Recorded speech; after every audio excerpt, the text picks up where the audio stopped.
First of all అయితే శ్రీదేవిలోకి వెళ్ళారు, దాని తర్వాత జబర్దస్తులు పాతికిపోయారు. సో ఎంత ఇస్తున్నారు అక్కడ రెమ్యూనరేషన్?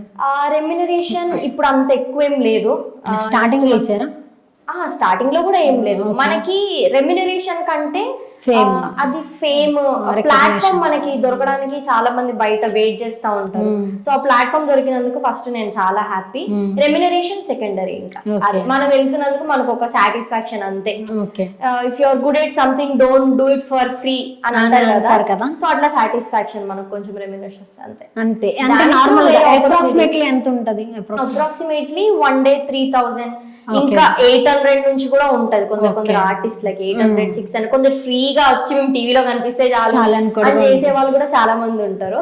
సో జనరల్ గా స్టార్టింగ్ ఆర్టిస్ట్లకు వచ్చేసి 3,000 మన ఫేమ్ ని బట్టి అట్లా 1 day మంత్లీ 2 times ఉంటది. నార్మల్ గా అయితే ఇన్స్టాగ్రామ్ లో ఎంత ఫేమ్ అయిపోయి అంటే వాళ్ళుగా ఒక ప్లాట్ఫామ్ క్రియేట్ చేసుకొని ఇంత ఫేమ్ అయిన తర్వాత అలాంటి ఒక స్టేజెస్ కి వెళ్ళినప్పుడు అక్కడ ఉన్న యాక్టర్స్ అంతగా యాక్సెప్ట్ చేయరు. అది ఎక్కడైనా ప్రాబ్లం ఉంటుంది. వాళ్ళైనా సరే మేము ఎన్ని స్ట్రగుల్స్ అనుభవించి వచ్చాం, ఒక ఇన్స్టాగ్రామ్ లో ఇచ్చేసారు అని చెప్పి ఎవరికైనా ఉంటది. అది వెబ్ సిరీస్ టైంలోనే నేను ఫేస్ చేశాను. ఏంటంటే అక్కడ వెబ్ సిరీస్ అంటే హాట్ స్టార్ నుంచి అంటే చాలా పెద్ద పెద్ద ఆర్టిస్టులు ఉన్నారు అక్కడ, అందరు ఎక్స్పీరియన్స్డ్. నేను కెమెరా ఫేస్ చేయడమే అది ఫస్ట్ టైం యాక్చువల్ గా.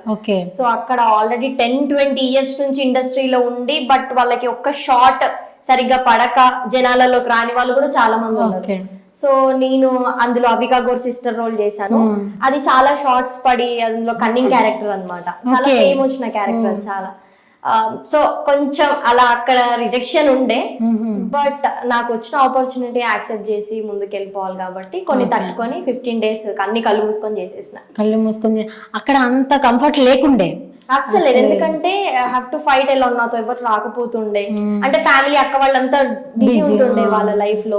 నేను ఒక్కదాన్నే షూట్ కి వెళ్తుండే. నాట్ ఈవెన్ నాకు అప్పుడు మేనేజర్ గానీ ఇదంతా మనకు తెలియదు అసలు అప్పుడు కొత్తలో. ఇప్పుడు ఉన్నారా మేనేజర్? ఇప్పుడు లేదండి. నేను మేనేజ్ చేసుకోగలుగుతాను ఆ విషయాన్ని.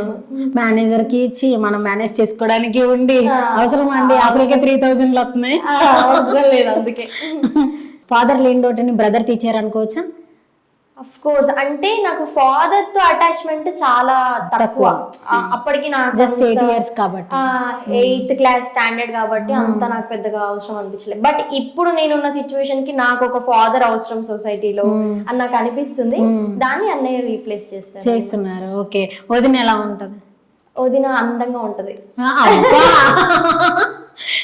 అందుకేనా మ్యారేజ్ చేయించారు?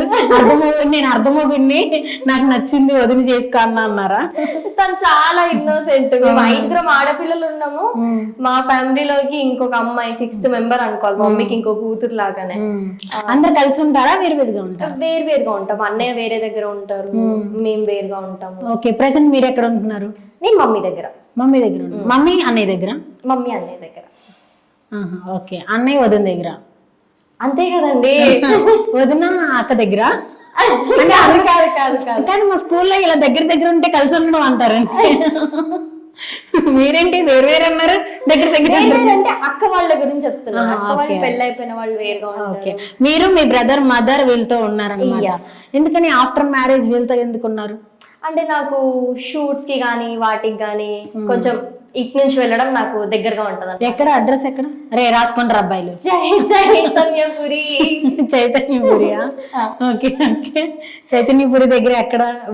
స్ట్రైట్ అలా ఉంటాయి కదా, డోర్ నెంబర్ అవన్నీ రాసుకుంటారా? ఆధార్ కార్డు కూడా. ప్లీజ్ జొమాటో అన్న స్విగ్గీ ఏమన్నా నాకు చెప్పి పంపించండి. ఓకే. వాళ్ళే డ్రెస్సులు వేసుకుని వచ్చేస్తారు మీకోసం అన్ని.